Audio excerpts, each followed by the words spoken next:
సాయి పలుకులు. కష్టం వచ్చింది అని బాధపడుతూ, సుఖం వచ్చిందని ఎగిరిపడుతూ ఉండకూడదు.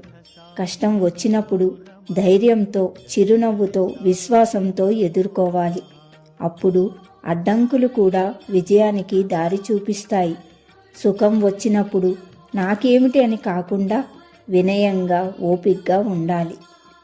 అప్పుడే జీవితం ప్రశాంతంగా ఉంటుంది, మనకు అనుకూలంగా మారుతుంది. మనం ఎంత ఓపికగా ఉంటే మన ఆలోచనలు అంత ఉన్నతంగా ఉంటాయి. మనం తీసుకునే నిర్ణయం సరైనదై ఉంటుంది. ఎవరి మీద కోపం, ద్వేషం, అసూయ అనేది రాదు. అప్పుడు మనం సరైన దారిలోనే నడుస్తాం. దానివలన మనం ఎవరికి చెడు తలపెట్టాం.